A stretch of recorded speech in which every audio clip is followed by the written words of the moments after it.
Je vais revenir avec vous sur les heures charnières dont on parle depuis, quelques jours pour, limiter le temps des écrans. Donc ici, on a l'ouverture de 9 heures, nous sommes en 5 minutes, 10 heures Paris, 14 heures Paris et en violet, c'est la lunchbox. Bon, c'est un peu chargé, mais j'ai essayé de vous donner des repères assez, visuels. Ici, on a, 10 heures New York, 16 heures Paris et on aura après, la dernière la dernière ici, qui sera 14 heures New York, 20 heures Paris. Ce qui m'intéresse moi pour le DAX, ce sont évidemment 10 heures et 16 heures heure de Paris et 14 heures heure de Paris, pardon. Donc ces 2 verticales-là, celle-ci et celle-ci. Et comme vous savez, j'aime bien me prendre mon quand je le vois, hein, mon setup de l'open qui est souvent un one shot. Bon, ici, il se trouve que c'était le mouvement du jour. Ce n'est pas tous les jours, le cas. On est en intraday, on scalpe. Donc ces repères vont nous servir à vraiment cibler, à un peu, dans notre automatiser notre cerveau pour attendre ces horaires, pour attendre ce setup et trader plus sereinement. Donc on va passer en revue ces trades. L'idée, c'est de les poser en M5 sur TradingView et nous de rentrer ensuite en M1, d'avoir plusieurs unités de temps comme d'habitude. Mais ce qui nous intéresse, c'est, ce qui se passe pendant nos kill zones et pourquoi c'est vraiment raisonnable de ne trader qu'à ces heures-là.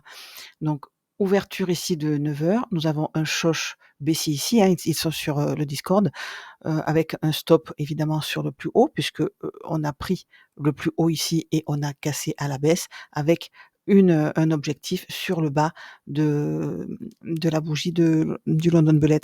En dessous de nous, on a aussi d'autres objectifs, le fameux, plus bas de la veille que j'attendais d'avoir pris pour rentrer long, mais vous voyez, ça ne s'est pas produit et au-dessous de nous, en H4, nous avons ici le haut de l'imbalance. Donc encore une fois, c'est de l'intraday, hein, ce n'est pas du swing. Mon système fonctionne comme ça. Ce trade a atteint mon plein potentiel à 80 points. Ce sont j'ai déduit ça de mes statistiques, faites les vôtres. C'est là où j'ai le meilleur ratio. Donc il faut vraiment faire avec ce qu'on est, avec notre trading.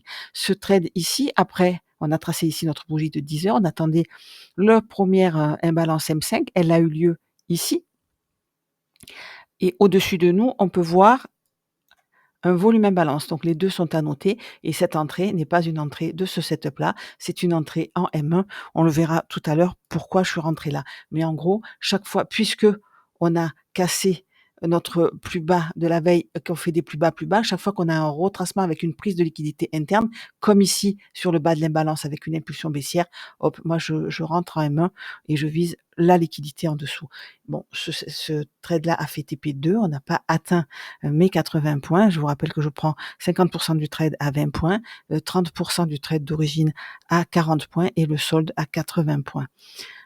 Prise de liquidité, la kill zone est finie. En violet, c'est l'heure du déjeuner, mon range du déjeuner où il faut vraiment l'avoir sur ces graphiques et ensuite ici, voilà, 14 heures. À partir de là, on attend aussi notre imbalance M5. On peut voir qu'elle a lieu ici. On va bouger lui parce qu'il nous gêne. Voilà, notre imbalance a lieu ici. On a choche ici, hein, ici on a choche ici, pardon, on a BOS, on est baissier, on est en retracement. Quand on a cette impulsion qui recasse notre imbalance, elle devient une imbalance d'inversion. Je la mets donc en vert. Voilà, notre imbalance d'inversion et regardez qu'est-ce qui se passe. Impulsion baissière, on choche ici à la baisse.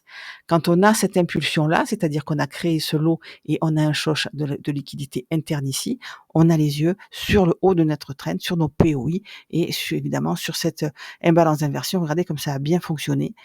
Donc, si on veut trader que en M5, on peut se mettre dessus avec un stop au-dessus du lot.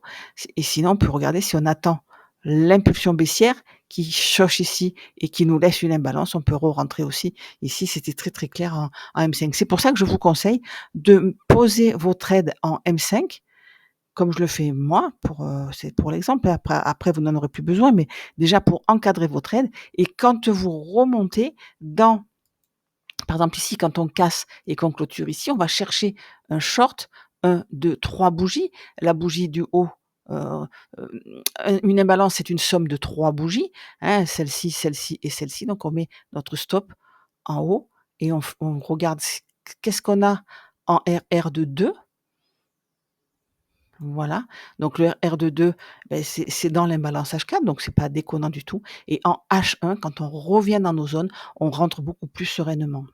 Qu'est-ce qui s'est passé en M1 dans nos zones de vente? Ici, on peut voir qu'on, heureusement qu'on l'a pris en bas parce que, on n'est pas remonté. On aurait pu aller chercher l'inversion, on aurait pu aller chercher ici le point médian de cette mèche, on ne l'a pas fait puisque cette imbalance d'inversion, on considère qu'elle a fonctionné puisqu'on a eu une impulsion baissière qui achoche, après. Donc ici, c'était vraiment pas de drawdown. Sur celle-là, en M1, hein, vous avez vu que ce n'était pas vraiment le setup de tout à l'heure, mais on fait des plus bas à chaque fois et quand on fait un plus bas, on regarde le haut créé. À partir de ce moment-là, quand il y a une impulsion qui laisse une imbalance, moi, je rentre quand on revient dessus avec un stop sur le plus haut précédent.